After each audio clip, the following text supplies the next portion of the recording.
वास्तविक रूप से मनुष्य जीवन भगवत धाम जाने का सबसे अच्छा मौका है। यह जो है, this is called the golden opportunity. This human life is the golden opportunity to attain the spiritual abode. इस मनुष्य जीवन का दूसरा कोई उपयोग नहीं है।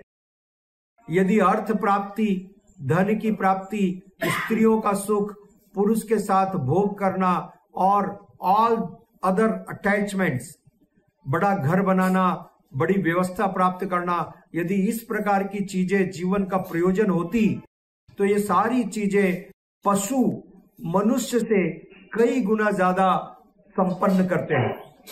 Hippos are eating hundreds of time more than the human being, right. कबूतर और सुअर इतना ज्यादा संभोग करते हैं, मनुष्य किसी भी परिस्थिति में नहीं कर सकता।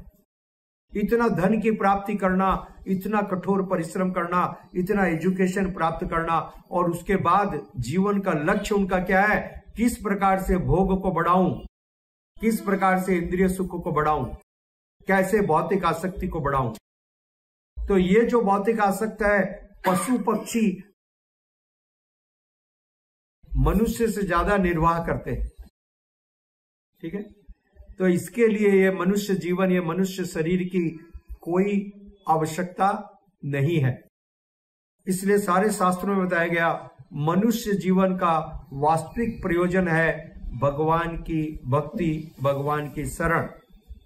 अन्यथा हमने सेई पापी एलो आर गेलो, जैसा इतने महान आचार्य कहते हैं, सेई पापी एलो आर गेलो, वो इस संसार में आए और चले गए, कोई अंतर नहीं पड़ा।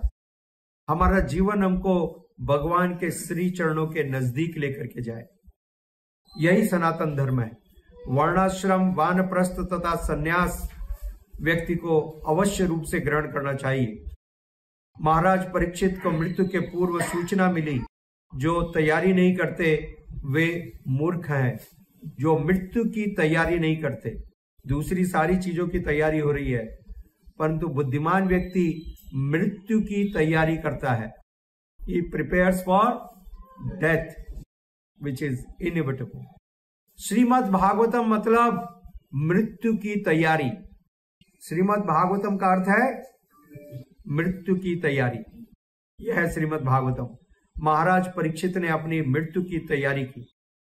खान पान, आनंद मनाने की पाश्विक वृत्तियों में जीवन को लोग व्यर्थ में नष्ट कर दे रहे हैं। People are just interested in what? Eating nicely, अच्छा भोजन, स्टैंडर्ड मेंटेन करना है, घर का स्टैंडर्ड, परिवार की प्रतिष्ठा, कुल का सम्मान। यह वास्तविक रूप से मनुष्य जीवन को विनाश करने वाला है। यह मनुष्य जीवन का वास्तविक प्रयोजन नहीं है।